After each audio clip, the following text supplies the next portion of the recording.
राष्ट्रपति द्रौपदी मुर्मू कल आएंगी डी के पुंछरी के लोठा में श्री गिरिराज गोवर्धन की सप्तकोशीय परिक्रमा मार्ग में राजस्थान के हिस्से में पड़ने वाले 1.5 किलोमीटर मार्ग में सुरक्षा व्यवस्था की चाक चौबंद व्यवस्था की गई है।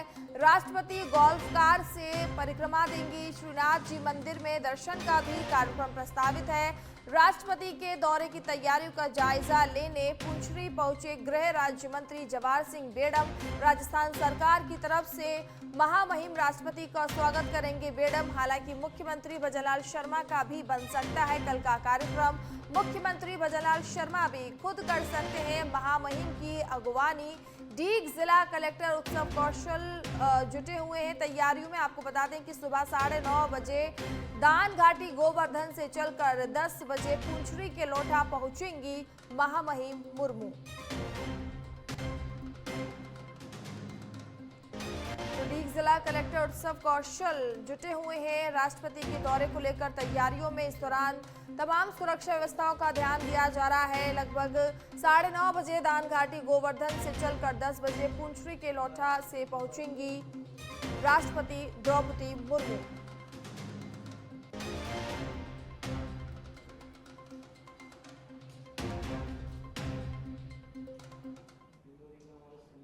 अब खबर जयपुर से है, जहां राज्य सरकार ने प्रशासनिक फेरबदल करते हुए 25 आईएएस और 9 आईपीएस अफसरों के तबादले किए हैं। आलोक गुप्ता यूडीएच के एसीएस होंगे।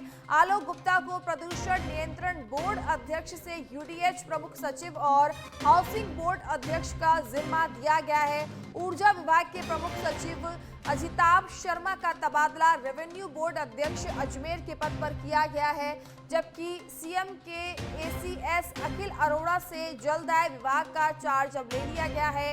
अर्पणा अरोड़ा को सामाजिक न्याय व आधिकारिता विभाग से खान और पेट्रोलियम विभाग के एसीएस के पद पर तबादला किया गया है। ग्रामीण विकास विभाग की एसीएस श्रेया गुहा का तबादला HACM श्रीपा महानिदेशक और MDRFC के पद पर किया गया है। वहीं 9 आईपीएस के सभी तबादले किए गए हैं। 5 आईपीएस के 13 मार्च को किए गए हैं तबादले रद्द। वहीं आपको बता दें कि 9 आईपीएस में से 7 के तबादले 6 दिन में ही दोबारा कर दिए गए हैं, जबकि 5 जिलों के एसपी बदले गए हैं।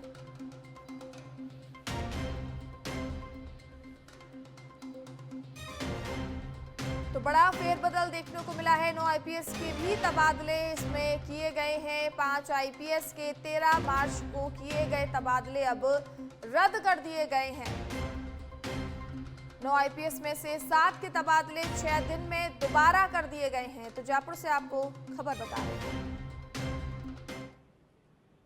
भगवान झूलेलाल जयंती आज है, जिसको लेकर आपको बता दें कि मुख्यमंत्री भजनलाल शर्मा दोपहर 2 बजे ज्योति प्रज्वलन एवं शोभा यात्रा का शुभारंभ करेंगे। गणगौरी बाजार चौगान स्टेडियम में इनका कार्यक्रम होगा। तो भगवान झूलेलाल जयंती के अवसर पर कार्यक्रम होगा, जिसका शुभारंभ और शोभा यात्रा का शुभारंभ करने के लिए मुख्यमंत्री दोपहर 2 बजे पहुंचेंगे।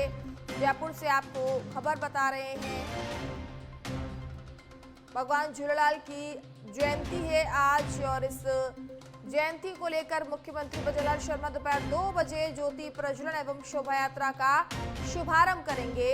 गणगौरी बाजार चौगान स्टेडियम में ये कार्यक्रम आयोजित किया जाएगा, जिसमें मुख्यमंत्री भजनलाल शर्मा भी शिरकत करने के लिए पहुंचेंगे।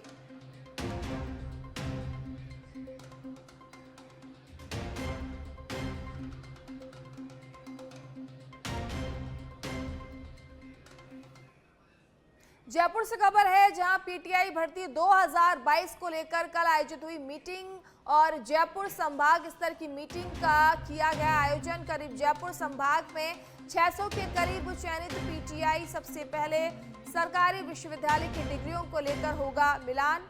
आपको बता दें कि सरकारी विश्वविद्यालय से डिग्री लेने वालों में नहीं लगेगा ज्यादा समय। इसके बाद प्राइवेट यूनिवर्सिटीज के अभ्यर्थियों को लेकर होगी जांच। प्राइवेट यूनिवर्सिटीज को लेकर जांच में एक अभ्यर्थी के रिकॉर्ड का होगा विश्लेषण। इनमें से कई अभ्यर्थियों के खिलाफ एसओजी में दर्ज है एफआईआर। साथ ही डिग्रियों के अलावा डमी कैंडिडेट डबल डिग्री और 25 सितंबर के बाद नतीजा आने वाले अभ्यर्थियों का ज्वाइनिंग देने को लेकर प्रत्येक अभ्यर्थी की रिपोर्ट बनेगी। प्राइवेट यूनिवर्सिटीज के अभ्यर्थियों की जांच में 5 से 8 दिन का समय लगने का अनुमान जताया जा रहा है, जबकि 3 दिन की छुट्टी आने के कारण काम में आई थोड़ी ढिलाई देखने को मिल रही है। एसओजी के अधिकारी खुद कर रहे हैं इस पूरे मामले की मॉनिटरिंग।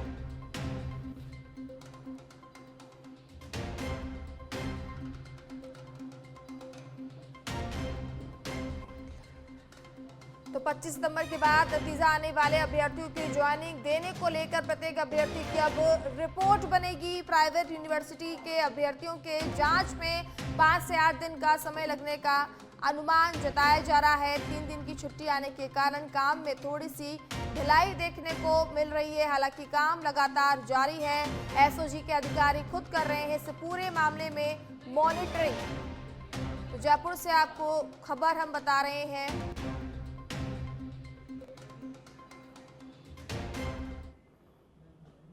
इटावा क्षेत्र में चीता KP2 की मूवमेंट देखे जाने से इलाके में हड़कंप मच गया है। ये 3 वर्षीय शावक कूनो नेशनल पार्क से भटक कर श्योपुर होते हुए कोटा जिले के इटावा क्षेत्र में पहुंच गया है। शुक्रवार सुबह अल्लाहपुर गांव के पास इसकी मौजूदगी देखी गई, जिसके बाद किसानों में डर का माहौल बन गया और लोग खेतों से बाहर निकल आए।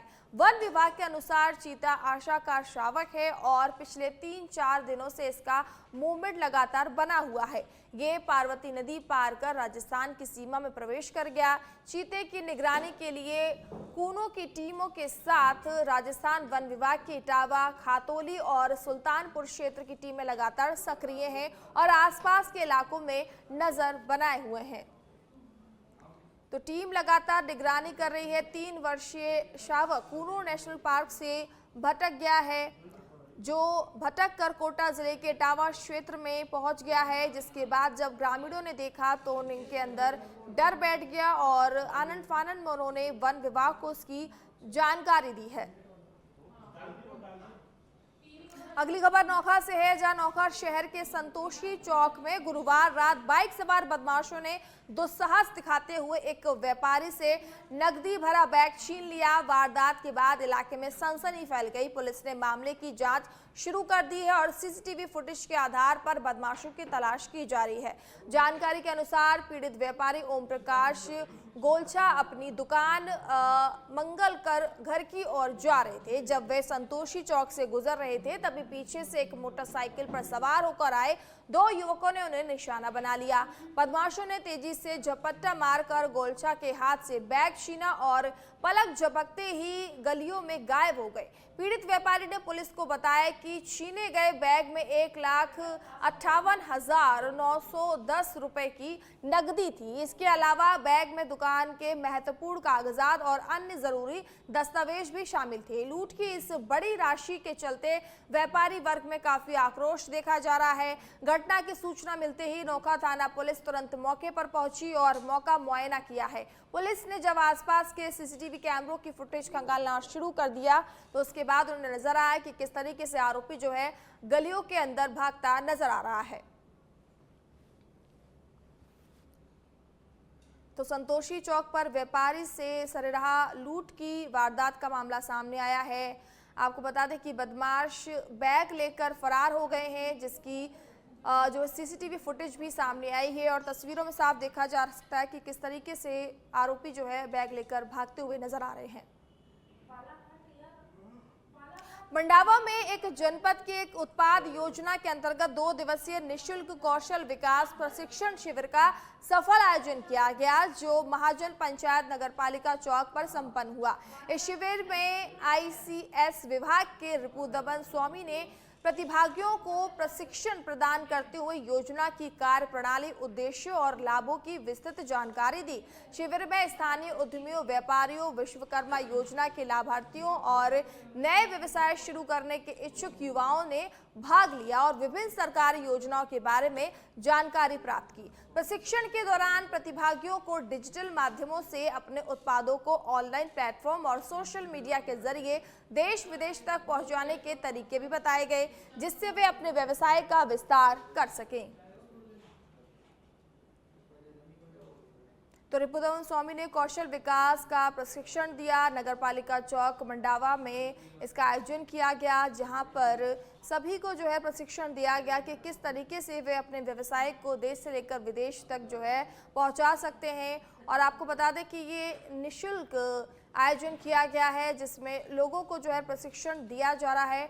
नगरपालिका चौक मंडावा में यह आयोजन किया जा रहा है। एक जनपद एक उत्पाद योजना के अंतर्गत शिविर ये आयोजित किया गया था। इस 2 दिवसीय निःशुल्क कौशल विकास प्रशिक्षण जो है अब संपन्न हो गया है। इसमें रिपुदमन स्वामी ने कौशल विकास का प्रशिक्षण दिया है। डिस्ट्रिक्ट 1 प्रोडक्ट के तहत गवर्नमेंट ऑफ इंडस्ट्री उद्योग मंत्रालय का एक इनिशिएट है। इसमें जो भी अपने कारीगर हैं, 1 डिस्ट्रिक्ट 1 प्रोडक्ट के तहत जो डिस्ट्रिक्ट से जो कारीगर थे, इनके उत्पाद हैं, उनको डिजिटली अवेयर करना, इनेबल करना, उनको अपने प्रोडक्ट को डिजिटली कैसे प्रेजेंट करें, सोशल मीडिया को कैसे कनेक्ट करें, अपने उत्पादों को प्लेटफॉर्म पे कैसे ले जाएं। आज इसकी ट्रेनिंग दी गई है और अलग अलग ज़िलों में ये कार्यक्रम आयोजित हो रहे हैं। और ICS जो हमारा है संस्था, उसके तहत पूरे राजस्थान में अलग अलग डिस्ट्रिक्ट में यही सारी इंफॉर्मेशन दी जा रही है कि जो कारीगर्स हैं उनको उद्यम कैसे बनाएं, और अपना पैन कार्ड कैसे बनाएं, और अपने GST अप्लाई। खाजूवाला से खबर है, जहां मृतक को जिंदा बताकर जमीन हड़पने का मामला उजागर हुआ है। फर्जी दस्तावेजों के सहारे कृषि भूमि हड़पने का मामला दर्ज किया गया है। न्यायालय के आदेश पर 5 आरोपियों के खिलाफ खाजूवाला थाने में केस दर्ज किया गया है। मृतक को जीवित दिखाकर तैयार कराया गया कथित फर्जी बैनामा, जमीन की रजिस्ट्री अपने नाम करवाने का है आरोप। लंबे समय तक कार्रवाई नहीं होने पर पीड़ित पहुंचा कोर्ट। खाजूवाला पुलिस ने मामला दर्ज कर जांच शुरू कर दी है।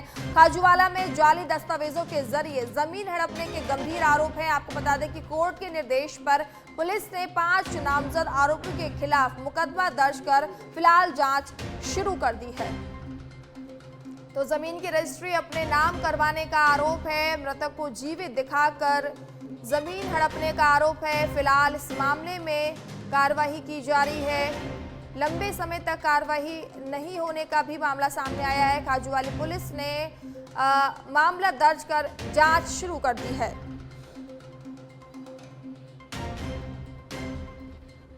तो आपको बता रहे हैं कि मृतक को जिंदा बताकर जमीन हड़पने का मामला सामने आया है, जहां फर्जी दस्तावेजों के सहारे कृषि भूमि हड़पने का मामला है। फिलहाल 5 आरोपी के खिलाफ खाजूवाला थाने में केस दर्ज कर लिया गया है। मृतक को जिंदा बताकर जमीन हड़पने का मामला उजागर हुआ है, जिस पर अभी कार्रवाई की जा रही है।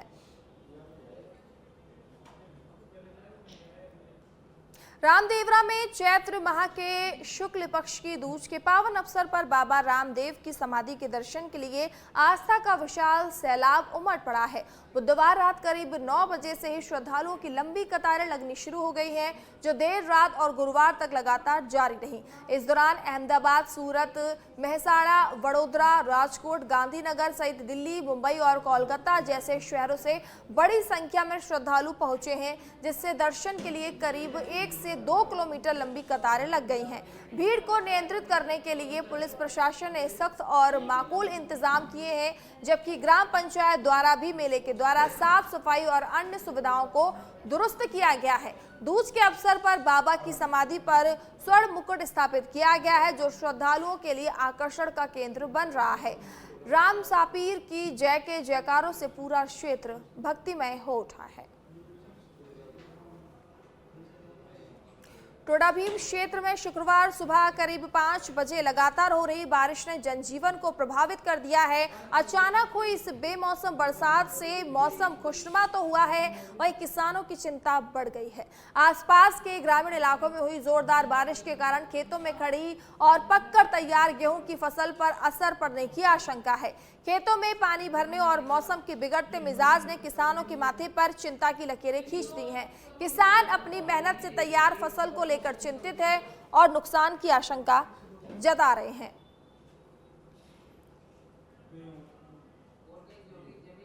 बारां के शाहबाद से खबर है, जहां क्षेत्र में शुक्रवार तड़के मौसम ने अचानक करवट ली। सुबह करीब 5 बजे शुरू हुई बारिश के कारण पूरे इलाके में ठंडक बढ़ गई और तापमान में गिरावट दर्ज की गई है। मौसम विभाग द्वारा पहले ही जारी किया गया अलर्ट भी सही साबित होता नजर आ रहा है। राज्य भर में इस बदलाव का असर देखने को मिल रहा है, जहां तापमान में करीब 10 डिग्री तक की गिरावट आई है। शाहबाद में अधिकतम तापमान 22.7 डिग्री सेल्सियस दर्ज किया गया है, जिससे लोगों को गर्मी से तो राहत मिली है, लेकिन एक और किसान अब परेशान नजर आ रहे हैं। अगली खबर जयपुर से है, जहां गणगौर उत्सव कल है। जयपुर में निकाली जाएगी शोभा यात्रा। कल व 22 मार्च को होगा उत्सव का आयोजन। गणगौर माता की निकलेगी सवारी। त्रिपोलिया पर होगा शोभा यात्रा का आयोजन। शाम 5:45 पर निकलेगी शोभा यात्रा। पर्यटन विभाग की ओर से तैयारियों को अंतिम रूप भी दे दिया गया है। उप निदेशक उपेंद्र सिंह शेखावत ने इसकी जानकारी दी है। तो गणगौर माता की सवारी निकाली जाएगी। त्रिपोलिया पर होगा शोभा यात्रा का आयोजन।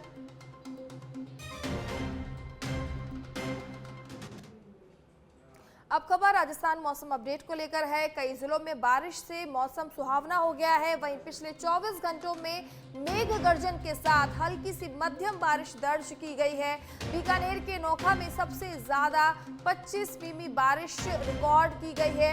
अधिकांश इलाकों में तापमान सामान्य से 2 से 8 डिग्री तक नीचे गया है। आपको बता दें कि आज उत्तर पूर्वी राजस्थान के भरतपुर और जयपुर संभाग में असर इसका जारी देखने को मिल रहा है। बाकी प्रदेश में मौसम मुख्यतः शुष्क रहने के आसार हैं। 21 और 22 मार्च को पश्चिमी सीमावर्ती क्षेत्रों में फिर हल्की बारिश की संभावना जताई जा रही है। वहीं आने वाले दिनों में तापमान 2 से 3 डिग्री बढ़ेगा, फिर भी सामान्य से नीचे रहेगा।